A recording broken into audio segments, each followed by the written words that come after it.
Today we're going to look at money, giving, and measuring our own self-worth. See, this world looks at these things one way, but I hope we'll gain some new perspective during this video as we examine God's economy.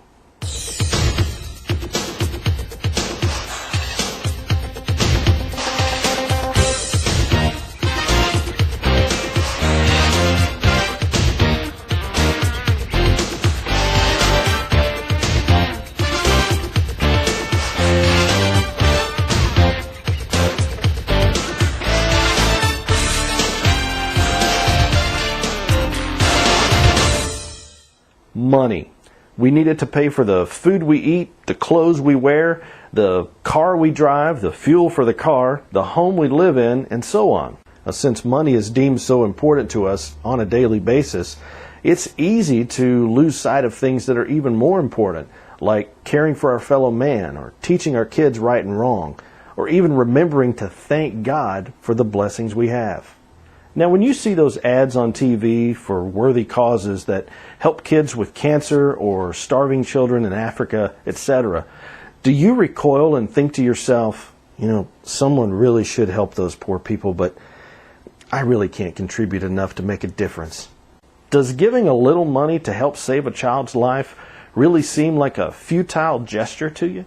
Truth is, we have no idea how much worth our pocket change can hold for some needy person, in part because we see those few coins as pretty much worthless. See, with our economy the way it is, it seems to take fistfuls of cash to purchase anything of real value. So it's hard to wrap our brains around the idea that a few measly cents could buy whole meals for some child in an impoverished country.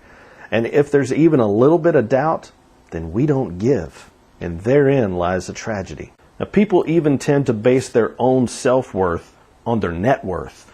If I don't make as much money as so-and-so over here, then I feel like I'm worth less than that person as a human being.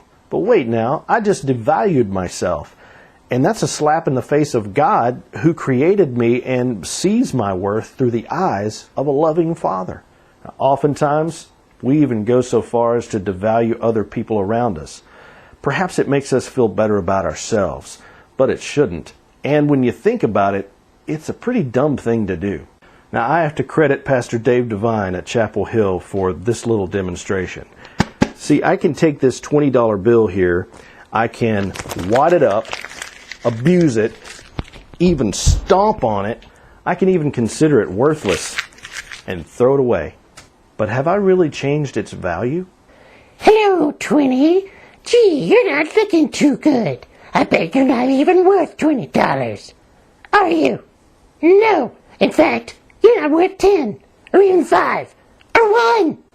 Now, hold on now.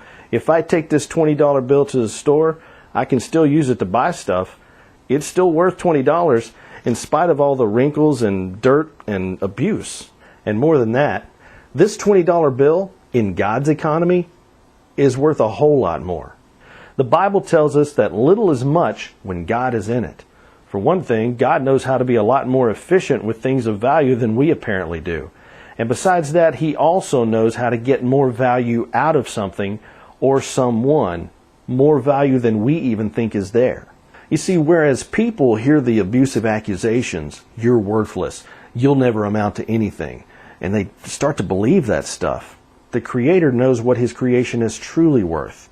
God has a plan for you, and you're priceless to Him. So whether dealing with money or with people, we need to try to see the big picture. In God's economy, we're all worth more than we realize. And that little bit of money that you think isn't enough to make a difference is worth a lot more than you realize too. In this coming time of giving, I hope that you'll remember to look at your money as another blessing, a tool that God has given to you in order to be a blessing to others around you. See, our economy may say that a dollar isn't worth much anymore, but God's economy says otherwise. And like our money, we can also accomplish more than we imagine when God is in us.